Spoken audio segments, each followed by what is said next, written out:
Hey guys, my name is Jonathan, and I wanted to welcome you to the premiere episode of Demon Dayz, an actual play podcast with a focus on fiends and the friends who play them. I'm really excited to share this new project with you guys, and I wanted to get a few special thanks mentioned up top before we join everyone at the table. First, I want to give a big shout out to After the Hype and Brian Dressel for hosting us and helping us get off the ground. It takes a lot of work to produce podcasts, and he the OG. I also want to give a hearty thanks to Gordon McAlpin for creating the art for our show.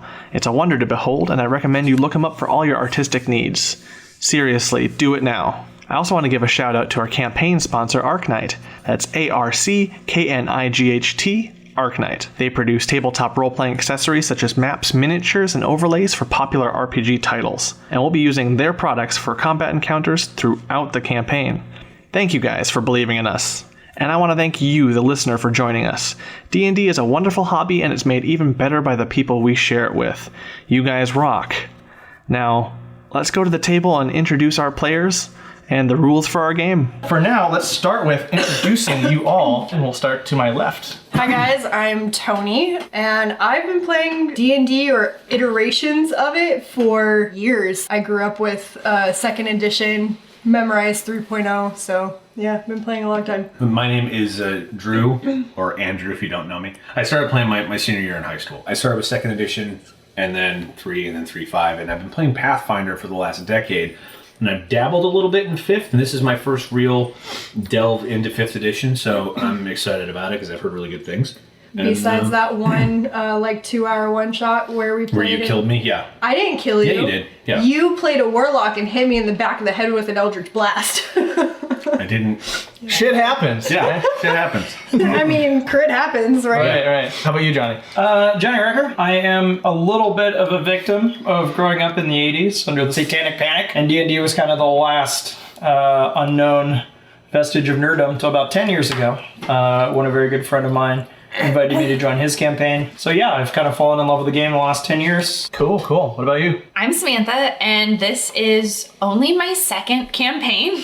Woo! I'm very new at D&D, but I fell hard and fast for it, and I was really excited to have the opportunity to play with people who are so experienced. And I'll go last. I'm Jonathan, and I'm one of the co-hosts on After the Hype, the OG podcast. Jonathan and I were roommates for...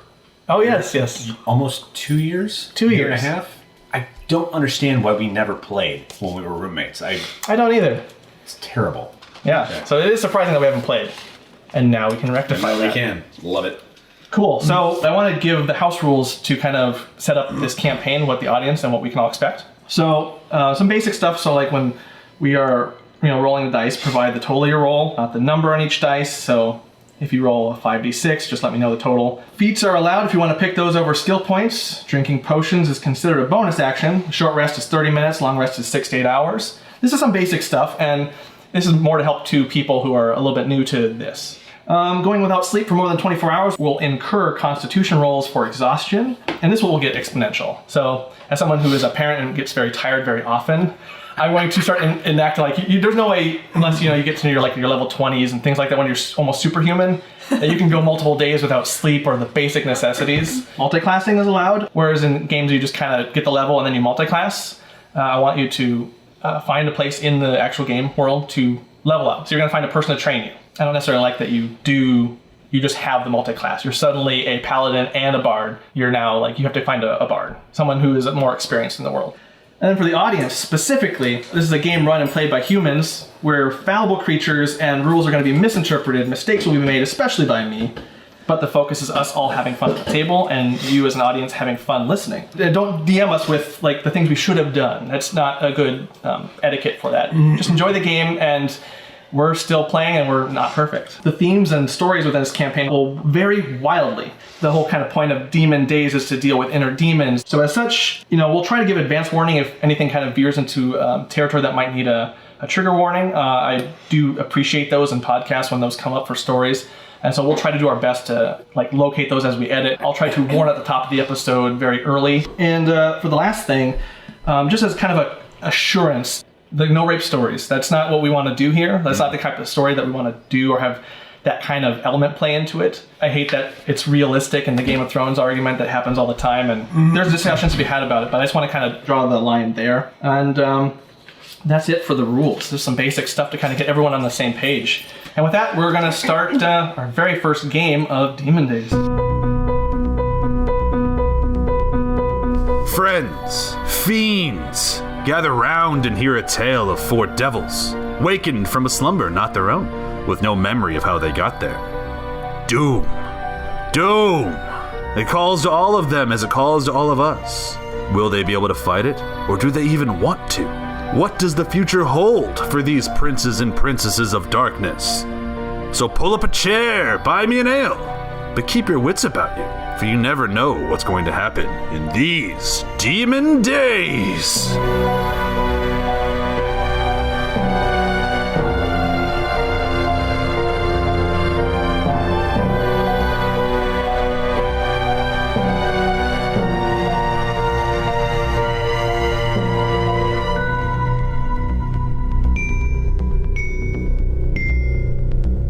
Welcome to the land of Valderian, a realm of promise, a realm of beauty, and a realm that's engulfed in war. To the northern reaches of the continent stands Testraghur, or the Storm Court, a domain of frost and storm, ruled by the Storm Empress Mikala Drinmare. Her claim to the land is ancestral, citing the promise of the Stormlord himself aeons ago to her people, the Aasimar. Directly opposed to her is the Rascalian Dominion, located in the heart of the continent. King Broder Lugarius Rascalian IV leads with a cruel iron fist from his throne atop the vast metropolis of Skypoint. His reach is long and his mercy short. A multitude of campaigns has allowed his grip on the continent to tighten, and yet he cannot push back against the Storm Empress and her kin. Sandwiched between the two powers are the Illiskar elves of the Triskelion range. Theirs is an old magic that blankets the land, keeping either side at bay for the time being. Not much is known about the elves or the domain they rule, and no one from any side who enters ever returns. To the far south stands realms unbound by rule. These lawless territories have formed their own powers, which in turn have created their own conflicts. Together, they might have enough power to push back against the Dominion's southern expansion, but that would require a measure of diplomacy and organization that simply does not exist. Further still to the south lies the Angra Expanse, a dead land, broken and shattered by warfare. Some might call it a promise of what's to come under the rule of the Dominion. Our story, though, doesn't begin there. Rather, it begins up north, back in the Storm Court, as a mighty quake assaults the mighty mountain range of Gris Norvald. A burst of green light from the mountain's tallest peak pierces the sky for one breathless and seemingly eternal moment before dissipating. The weather surrounding the mountain becomes angry in response and assaults the land with an immense and terrible blizzard. Within the mountain itself, in a deep and ravaged chamber of ill purpose, our story begins. The large central chamber is dome-shaped, with faded and cracked art on the ceiling depicting unknown deities in open combat against devils and demons. At the apex of the dome, and where all the art converges, is a strange reflective circular plate. In the center of the chamber is an elaborate obsidian altar, on which is placed a long iron spike. Draped around this spike are the bones of some demonic creature, and at the very top of the spike rests a horned skull that is a different mass and color from the bones below. At each corner of this chamber stands a tall pillar with devilish faces carved into them around the entire circumference, looking up at a much larger and more detailed face at the top. At two ends of this chamber are 2 stone doorways with ornate frames. Both are shut. Sconces at regular intervals around the wall have torches that are lit, but dimming. Bodies are strewn about the room as if some kind of battle took place, and blood is splattered all around. Arrows stick out from a few bodies, and broken weapons litter the ground. Near the very front of the altar is a large corpse of some unknown ape-like creature. Slashes and arrows pepper its body, as do scarring from magical blasts. A few mutated and gnarled creatures lie dead around it as well. Upon the altar near 4 unconscious tiefling, one in each corner of the altar, their bloodied arms outstretched and locked into wrist shackles, which seem to be for drawing blood. The first tiefling wakes, and I need you all to roll your very first d20 for the campaign. And this is where we'll see if I'm gonna die. 12, what do you got? 7. 13. Okay, you've got the highest number. Oh, hell. Yusuf, you awake to find your wrist shackles broken, and the corpse of what appears to be another paladin lying next to you. Enough arrows stick out of the back of its head to indicate to you that that fellow's probably dead, but he must have gotten you out of your shackles. You look around you and you see the scene before you, and 3 other unconscious Tiefling. How wide is the chamber again? Do a quick perception check, not a very difficult one. 5. About 50, 60 feet, either side. Kind of more of a rounded dome. Does anything in here look familiar? You said your perception check was 5, right? Yeah. Okay. The ape-like creature on the ground seems a little familiar. You see a few other people who seem to be like they were an adventuring party of some kind, but you notice that the wrist shackles on the other tiefling are actually pretty weak. So you could get through those without much effort. Okay. But there's not, like, you don't recognize anyone around the ground. You just see various assortments of people who look more geared for adventuring, a few more robed fellows, and like more demon type thing. So it looks like just something happened here. Do I know how I got here? Do I would say a history check.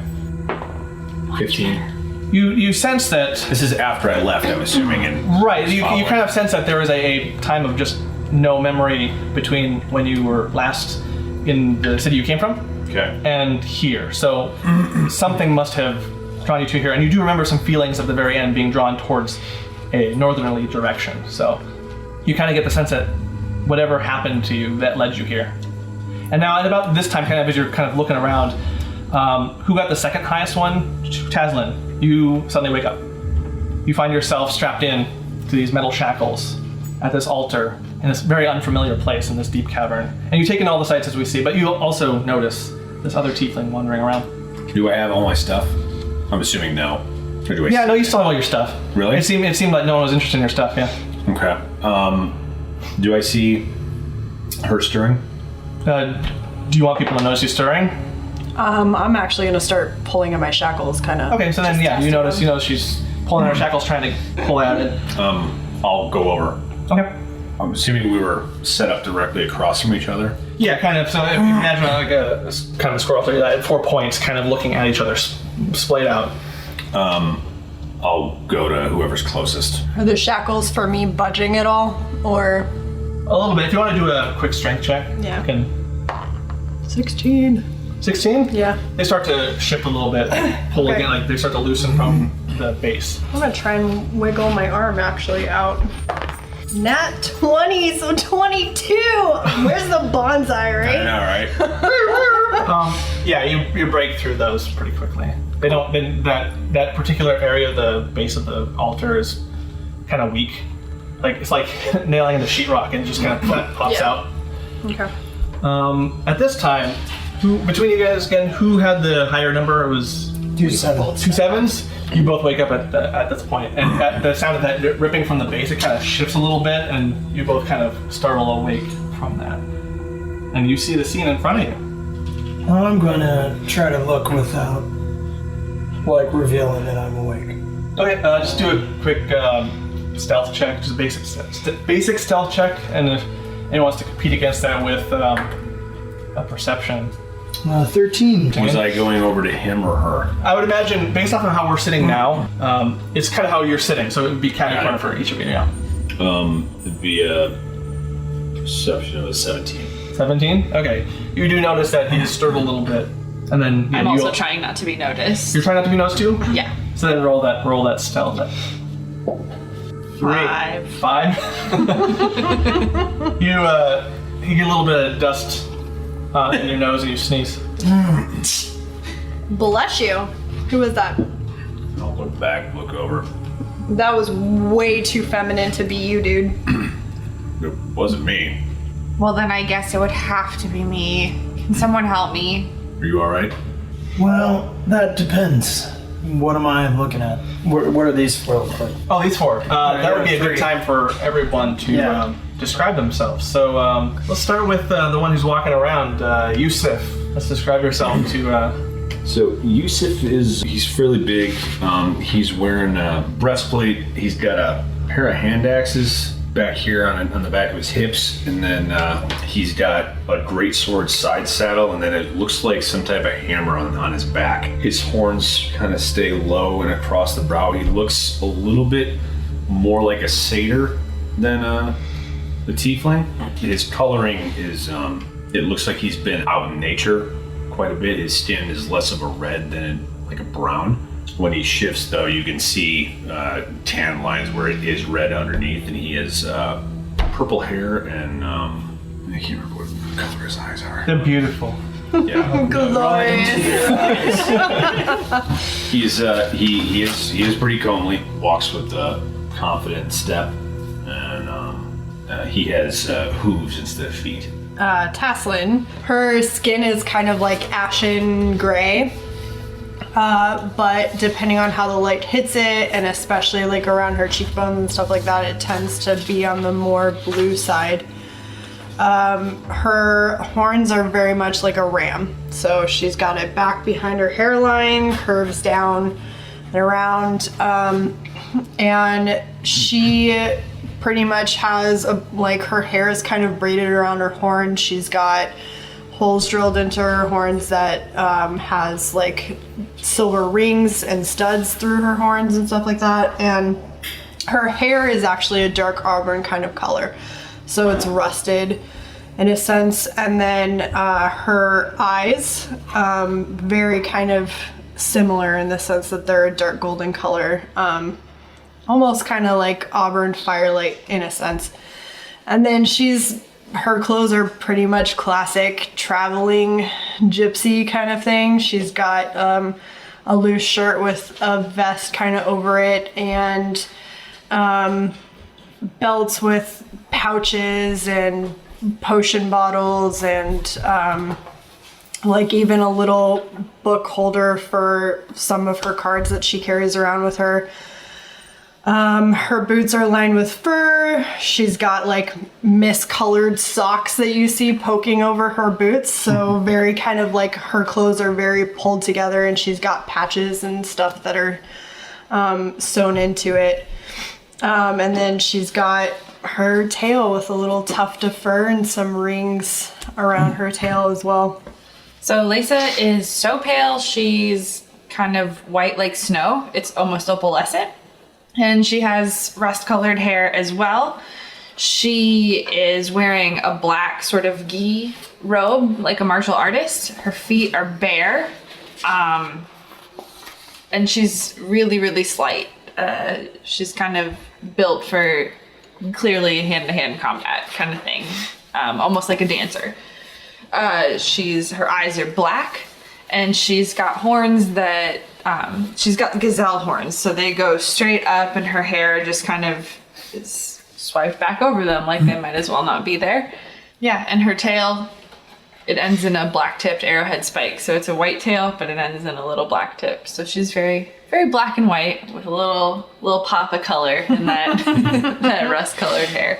All right, and then what does everyone see when they look at you better? You'd have to look very close to notice that I was tiefling at all. Very human, light brown, very tanned complexion, big mane of kind of dark brunette hair, and just at the very edge you can see little tips of his horns kind of coming out over it. He's wearing, for all intents and purposes, what's like a chocolate brown three-piece suit, one kind of shoulder pauldron, tie a little loosened, probably from the circumstance, and Let me just loosen my tie.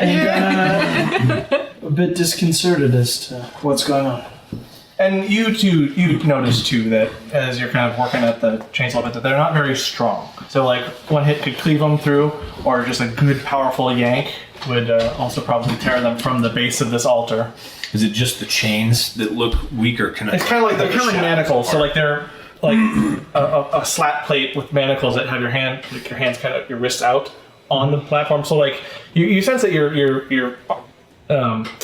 wrists are pierced as you're sitting on there. As you were sitting on there. So like all you have to do is just kind of pull out of it because they're weak enough that you could do it. But it'll be a little painful, but nothing too much. So are you saying it's like it's a flat plate and then clamps come down over it? Yeah, clamps come down over it. Yeah. Okay, so since I'm there, I'm like, do you want help? Sure. Put a foot on the middle and just try and strength check. Yeah, just your strength. The DC is really low on that. Roll the 1. Apparently, yours is really tough. And When stuck he in there. does it, I'll try to sleight of hand my hands out of the shackles. Thanks, mate. Now, does he have any on his is there livery on his breastplate? It has, it's got like a forest motif. Right. There's no holy symbol that you see. Colors, holy symbol, like that. heraldry, No. anything like that. In fact, even glancing at it, you almost kind of sense that it's doing its best to not, almost to the point of where it's not even patterned. Just kind of discordant forest imagery on there. Yeah. Thanks, friend. No problem. And I pull my hands in after like slamming my knuckles into the metal as he slipped out. Glad I could help. Smarts a little bit. I'm gonna like kind of talk to my hand for a second to Okay. call out my Sentinel Raven. I'm just kind of like, hey, you can. I think it's okay. Come on out. About a second passes, and at first you're not sure that anything heard you, but then you see a little bit of smoke start to gather around the symbol on your ring, and out pops the raven. Pet it a little bit. Hey, bud. That's a neat Kind trick. of.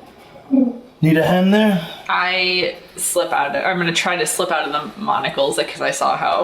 Okay, yeah. You could roll like a dex with advantage or something with that, since you watched him do it. Okay. 9. 9. Close. You kind of start to do some stances and try to get your arms curl around, but you just kind of get stuck on halfway through. You're kind of having some trouble there, and it kind of is visible that you're getting some trouble. Like you're like, I think I got it. I suppose I do. What do you think, big man? Wanna We'll work my way over and knock one out? hopefully I Just another. lose my footing this time. Maybe you can help. What'd you get? 11. 11. Yeah, that's good. You pop it out. Phew. Okay. Well, at least you did it this time. Good job. You didn't see that, did you? How did you see that from way over there? Hey, We heard it. Hey, I slipped, I'm sorry. I pulled my hands out right as he did it. I appreciate it. I looked down at my hands. I guess. Oh, kind of where the marks were, where you were pierced. Yeah, you do see individual points, probably like 4 on each arm, just kind of deep points. You must be a little on the low side for blood at the moment. Well, I usually ask for dinner first, but they get all you two? And you all notice the same marks from this, and you can kind of see the spikes. They're not very deep. They don't go very deep in there, just enough to Just to start it flowing. just to start a flow. Yeah. I'm gonna start, since he called that attention, I'm gonna look around, kind of see if there's like a flow line from those, if there's any arcane marks. Okay. Yeah. Do an investigation check. 18. 18? Mm-hmm. Yeah. So you kind of walk a circle around the altar itself, looking for something that might be emanating out, but then you realize at a certain point that nothing's kind of coming out of the altar. You kind of see, you can kind of trace from where each manacle is a little, it's almost faint. It's almost enough to miss, but like little dents in the stone itself, and you can kind of see that it leads to the spike on the altar itself. So directly to that altar spike. Okay. So look at whatever you guys were doing was kind of leading to that particular thing that's still kind of facing up. I'm gonna reach into my vest, pull out my pocket watch, look at it. How much time's passed since the last thing I remembered? The last thing you remember? Yeah. So you take a glance at your watch and you kind of look at it and then look at it again because it doesn't seem that right. It's like about a month has passed. Good old like 310 day. Yeah, so you've been without memory for a large stretch of time.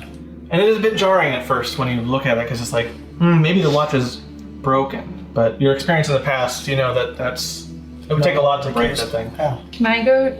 The monkey man's on the altar, right? The ape man. And just past it. So like, Okay. I'm gonna go investigate him for like after I notice my marks, I want to see if any of these other dead people have anything similar, just to try and piece together what we might have just been used for.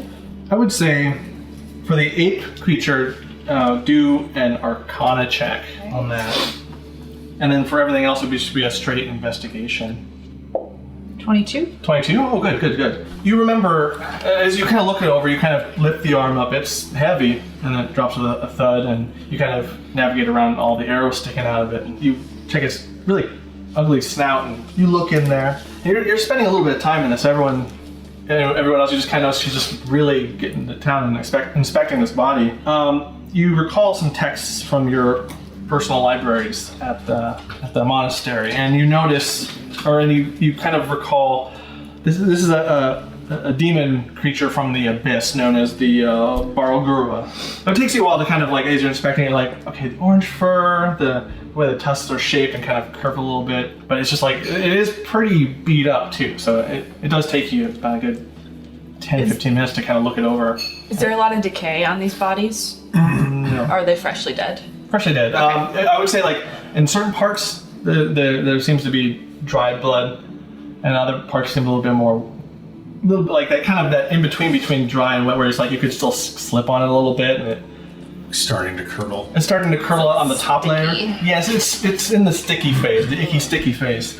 While she's at that, I'm gonna start to ID kind of the rest of the bodies around. Okay. Yeah, if you want to do an investigation.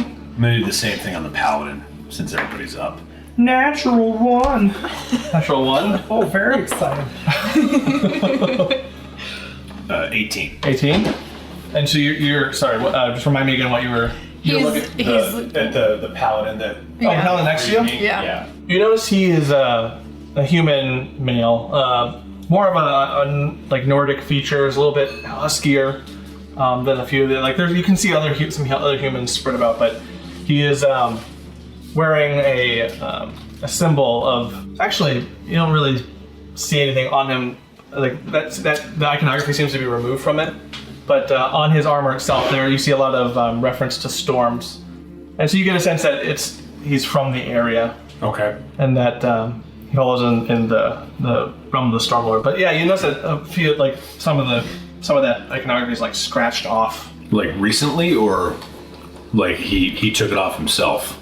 Maybe as part of like the battle or time. It does seem like wear and tear. But he did sustain a lot of gashes. So like you kind of turn him over too. You can see like his front is just jacked up really bad, and there's enough arrows on his back to kind of make it harder to move him around. Oh, right, he had arrows in his head, that's right. With the storm motif that he's got going, am I getting the sense of a paladin or like Yeah. city guard or something? Or Yeah, the armor is a bit more ornate than a just random city guard. And you can even see as you kind of look out, there are other people with different types of armors that kind of seem to you more adventurer-like, and they don't seem quite nearly as a presence. what kind of weapon did he use? Or Just an axe. This Baragura.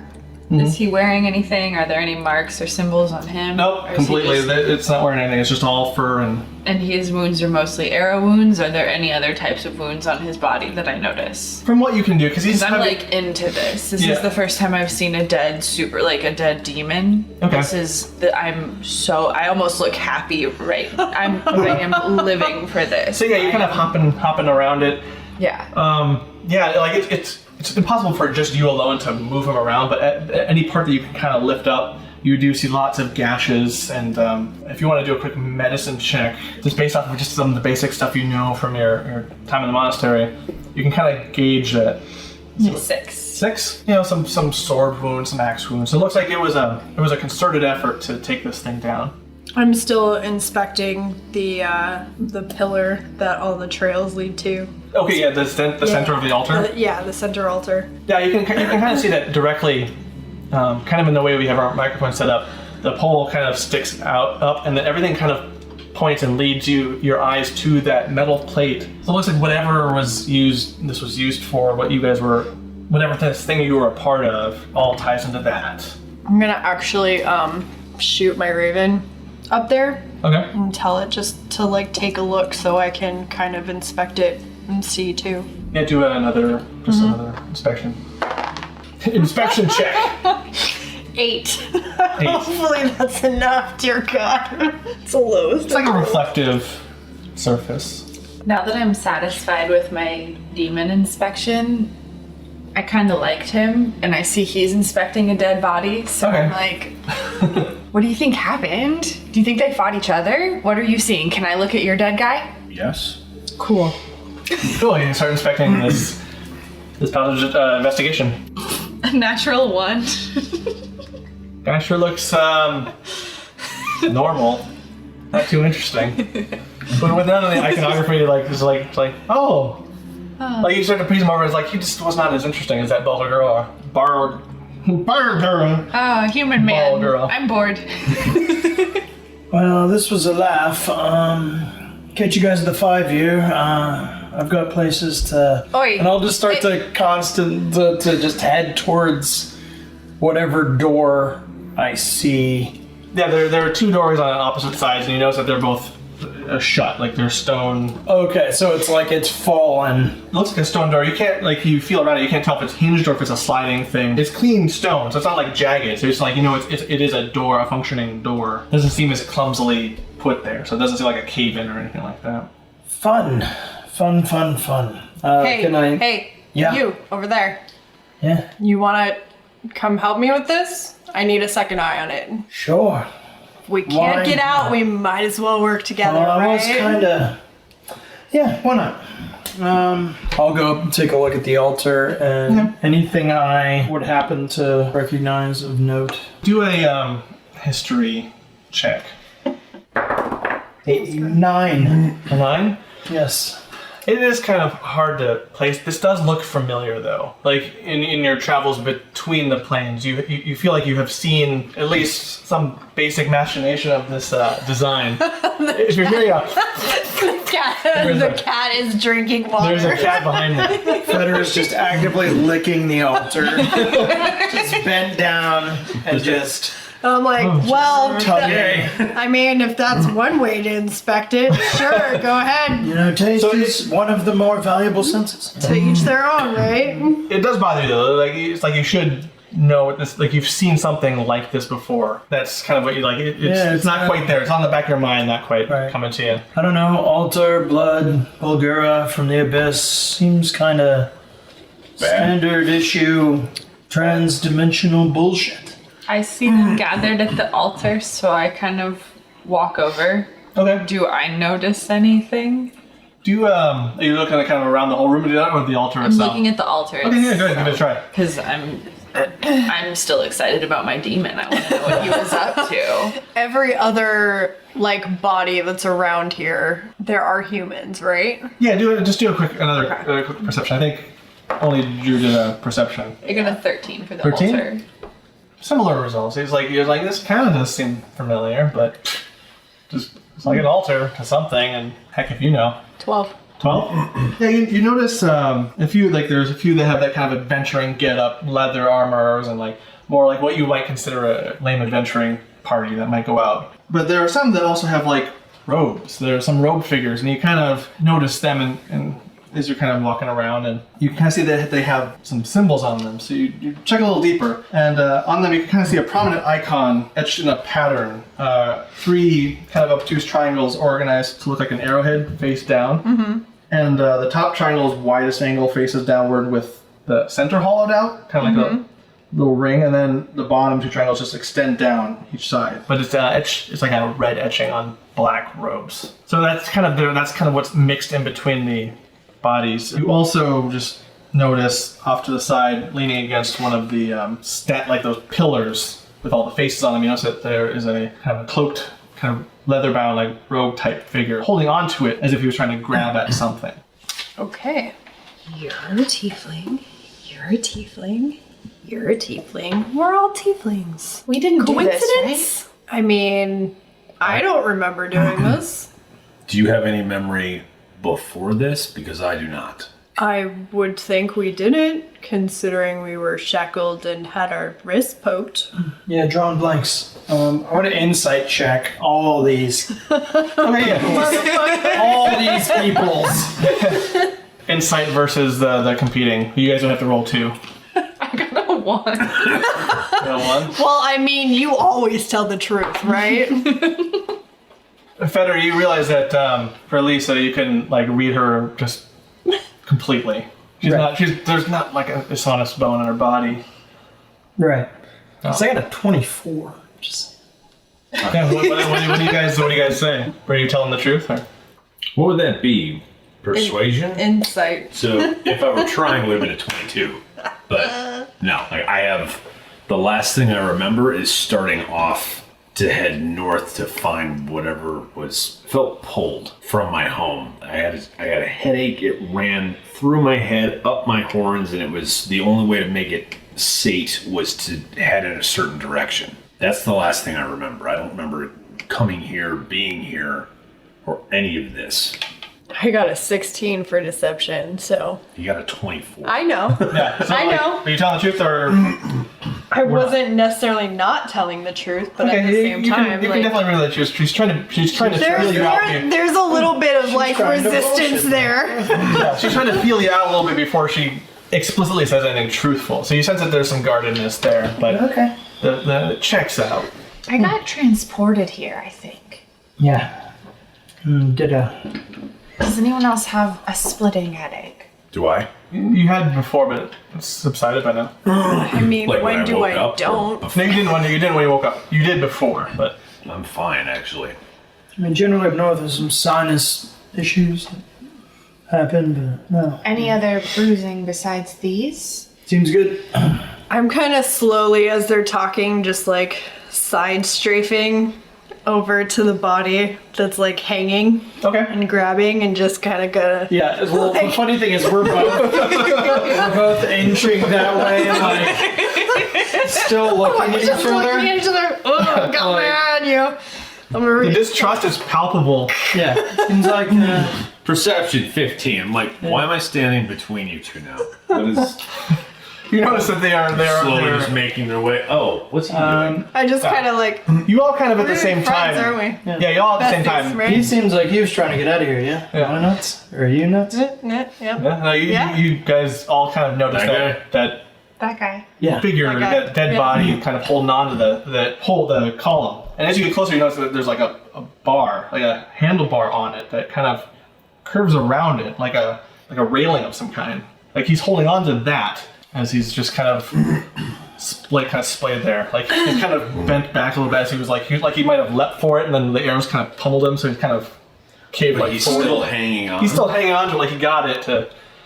But gonna- is he? I'm gonna check and see if he's stapled to the actual, like if arrows pierced him to hold. 'Cause I don't understand how he would still be holding on So if he's dead. he's Rigor going, mortis. is he stuck? And I'm going, let's just pull him off. And I'm like, oh, Takes a everybody, while, though. everybody, let's take Sure, a big but deep breath. You die shocked. I don't want to check the contraption, considering there's a bunch of arrows in his back. I'm going to check it for traps. Take it for traps. The column itself. The handle, whatever. Yeah, he's go ahead. holding on to. I would do just a check for traps, so like perception, I guess. Yeah, Okay. there's no disarm trap. Disarm trap check. Negative 1. Haha. 16. 16. What do you roll for that? Is it sleight of hand in fifth? Yeah, I guess so. Yeah, so we can just do the sleight of hand one. That's fine. Okay, that makes it a 14. 14. Yeah. No, it's not trapped. All right. Okay. But it does look like a contraption of some kind. You're kind of right in thinking that it is. Right. Can I check out what his fingers might have been doing? Like, I feel pretty confident in my skills around dead bodies, right? Okay. I just want to poke him. But can I, Yeah. No. Here's a stick. can I try to maybe like pull his hands off of the? Yeah. Do a strength check because you're trying Okay. Nat You are 20. Terrible 20? podcaster right now. Chomp, chomp, chomp. to. Ka-chomp, ka-chomp, ka-chomp. At least I'm not talking about it. So 21. 21? But you rolled a 20 though, right? Yes. Yeah, so like, you go to try to pull the body off and, yeah, you were right, it was like a rigor mortis thing, so you tug a little bit at it, but as you decide to kind of just heave to the left a little bit, and as you do, the column shifts a little bit, and all the faces kind of turn, especially the one at the top kind of turns a little bit. Well, that was something. Do it again. I do it again. Yeah. You turn around, and like, by now you've been able to rip the body, like the hands break, and just kind of break off the thing. You hear like, Oh, Gross. cool. and then the body flops over, and you pull it again, and the thing just turns. And it turns pretty freely, and the face keeps turning around. And if you do a quick perception check. 17. 17? 14. 14? 19. 19? Okay, yeah, I mean, for the most part, y'all notice that a few of them well, most of them, except for that particular one, they're all facing the altar, like 4 in total, 4 big columns. But as soon as like you get the face turned around and it seems to be pointing to one side, you hear like a click sound. Is it kind of like when you move like a little safe around, like you turn the dial and you hear like a click and you get that one click you need? You kind of hear that with that once it reaches one side. Are there handles like this on the other posts around the altar? Yes. I think it's a safe. Or a combination. Okay. Or a puzzle? Yes. Or it'll summon another one of those. Or it'll open the doors. There's a lot of things you could do. And where's your sense of adventure? We might as well do it. I left it in the basin with my blood, apparently. I'm just trying to be a little cautious right now. It wasn't that much blood. How much sense of adventure do you have? Not a lot, apparently. Right? Very... Let's do it. So my raven's gonna come down and just like, bloop, on my shoulder. Yeah, it lands on your shoulder, kind of nestles, like tilts its head a little bit against your ear, and then just kind of ruffles the feathers a little bit. I'm gonna look But like in a way that almost feels like ethereal, like it almost kind of like those weird 3D pictures that kind of like do, like, or a misprinted newspaper where it feels a little off for a second. It's like doop doop. It's a little weird. I'm gonna look at one of my new best friends here. Just be like, ready? Yeah. Okay, so just for reference, which ones are you at and doing? Well, which one was the first one that we did? You guys were looking at. Would be the southwest one that we were just at? Yes. So it was the. Feder, which one were you turning? I was gonna go, if you were So you were doing southwest, I went to, while you guys were talking, I just went to the north side of the room. So I did the northwest. Yeah. So then we go to the last two. okay. Northeast And and then southeast. where are you all turning those things? Because right now, 3 of them, minus the one that she'd already turned around, was they're all facing the altar. Yeah. Oh, yeah. Trial and error. We're just gonna turn them until they click, Well, right? Well, Maybe face it towards that door. she turned it towards the door and it clicked. Yeah. Had like a click like it was. Yeah, sitting I'll in turn it to the east face door? so that they both look at the west door. So that mine also looks towards the west door. Okay. I'm gonna pull my sword. I'm gonna keep that what they directional call it thing. these days? West door. Yeah. Let's get Okay, out so- of here. West door. All west door. Yep. Right. As each one clicks into place, for a second, nothing happens. You fear that you may have got the puzzle wrong, but then you hear like a little bit of a shaking, and the west door shifts up, leading a path beyond. Awesome. So it looks like it is a mechanism to either deal with the altar or open a door. So the adventurers figured it out. So basically, you Do we can't wanna do anything see with what the else altar these do? if the doors are open. It has to be enclosed. Yeah, that's what you kind of, as you're looking over it, you realize that, yeah, for anything to happen with the altar, the door would need to be closed so that the mechanism is built to have everything happening within a closed space, a controlled space. I start heading out the door. So Yeah, I'll just I'm standing next to the door with just gesturing Gesture like after towards you. after. I do a little hop skip into the door. Okay. You guys make your way out, and you kind of head through. And I take one last look at my dead demon friend, though. Kind of give him a wave and hurry out. So you kind of immediately go from that doorway into this smaller chamber area that kind of looks like you see kind of a gate in front of you. As you walk into it, you almost trip over a whole mess of bodies, a lot more than that were in this room. Most of which are robed in that black robe with red symbol.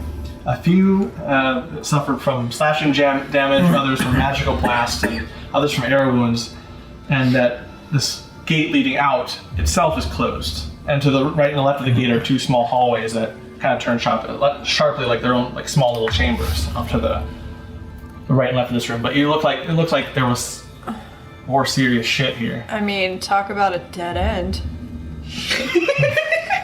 Really? So, no sense of adventure and no humor either? We're gonna get along great.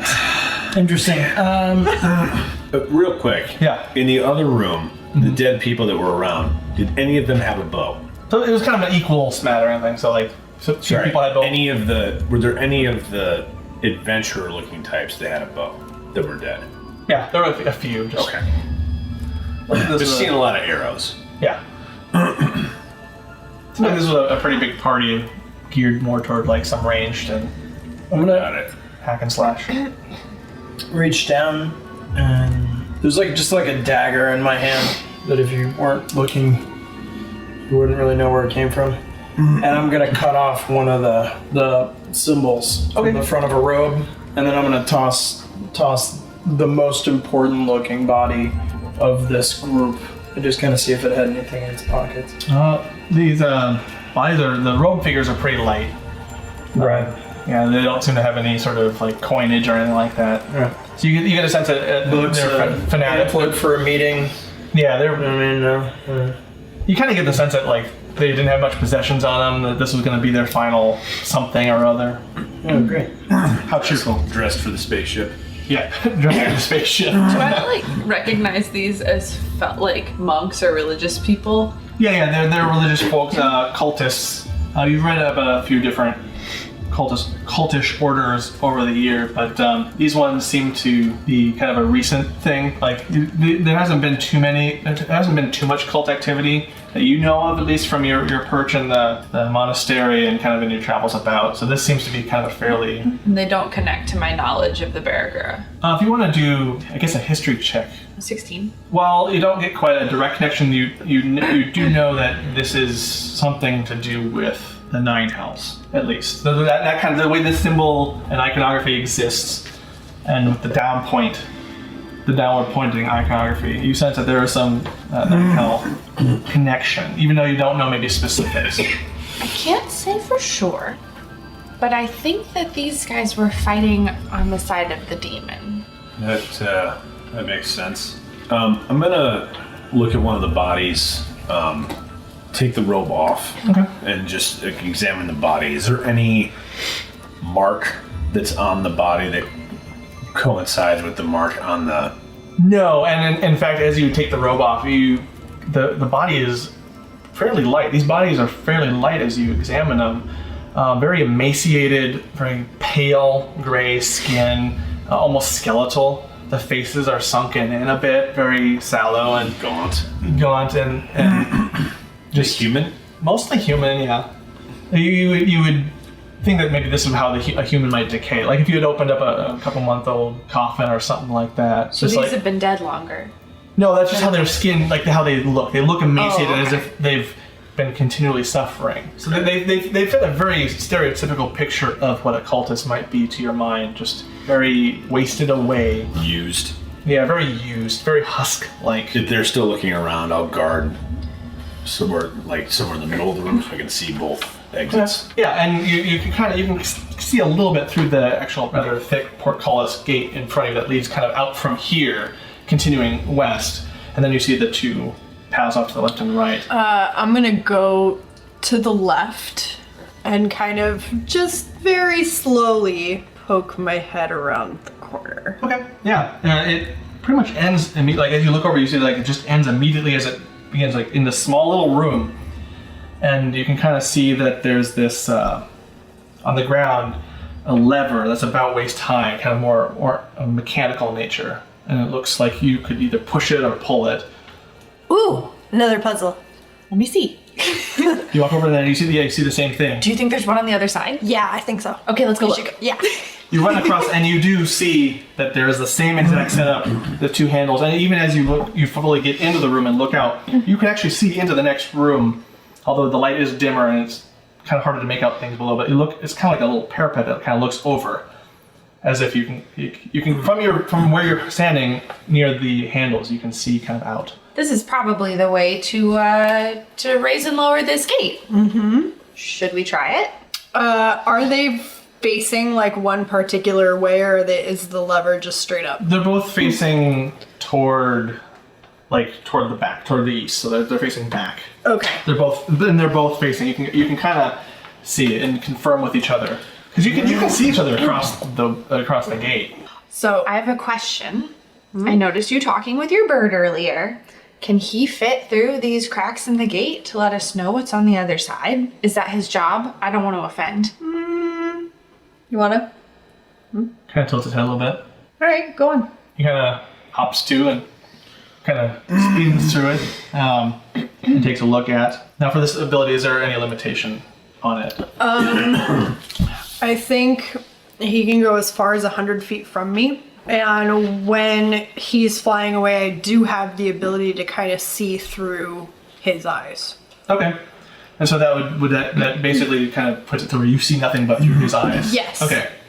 So are you going to do that, or are you going to wait for him to kind of communicate back? Yeah, no, I'll do that. Okay. So your eyes kind of gloss over, just become milky white, and you guys all notice that she kind of takes a second to adjust, but she just has stopped moving and is focusing. And as it's happening, you can't hear anything. You just you're in the perception of this bird. And yeah, so you kind of flies through, and you can see that this looks like, as you're going through, like a sanctuary of some kind. You see like the stairs through the gate descend and lead into this main area, which is yet another just tableau of death. This is kind of getting excessive at this point. There's pews that are shattered and tossed on either side of the room, and more robed corpses splayed and gnarled across them.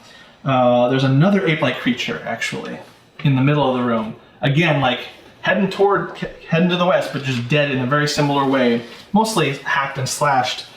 You can see a tall Aasimar male in animal skins grasping onto a hilt in both hands on the back of this barrel girl. and he too is dead, but it seems like he was able to deliver some last death blow to it before perishing. And are you communicating this as you see it, or are you just kind of keeping that to yourself? I'm keeping it to myself. So you guys just see her, she's just zonked out and like zoned out. And you can see kind of some smoke emanating off the body of both the ape creature and barbarian person, as if like there were magic blasts on it. You can see scores of magic blasts on them too. And then, as it curves around, you can see on the walls just more iconography just of demon and devil on either side, like against, like at each other, like looking at each other and like snarling and more gargoyle-y. Good God. Gargoyle-like Words poses. are hard. Yeah, especially with speech like mine. Yeah, and it does, like, as they get closer to the top, it looks like they're in, like, two sides of a combat. And so then the bird kind of pops back through, lands on your shoulder, and for a brief second before you pop out of this, you see yourself on the shoulder, and it is a weird adjustment before you snap back. Well, that was new. So you're gonna enjoy this because there's another ape guy. Oh, the Baragura! You guys, there's two. Is he alive? No. Oh, cool. There is so much more death. So much more death. Which is probably good for us, but could also be bad. Death is inherently neutral. Please. What she said. Gate? Yeah? Ready? Yes. Okay. Okay, we're I gonna. don't know that I caught your name. I don't think you gave it though. Yusuf. Feder? I'm Lisa. Lisa, nice to meet you. And they almost kind of shout it from their perches as you guys As are we're kind of in going. the central room. Like, what are your guys' names again? They're like, Lisa! Lisa! And you both push it forward. And with the rumble, the portcullis creaks really loudly. Then, slowly, the gate rises. And that is where our story ends tonight. I know, I'm sorry. But all good stories must come to an end. And unfortunately, this is where it ends tonight. But don't fret. Seriously, Gora Findespender, enough with the questions. I've no more answers. And I'm out of veil and coin as well. But if you come back, then bring a friend. And throw some copper my way. I'll tell you more of these cursed demon days.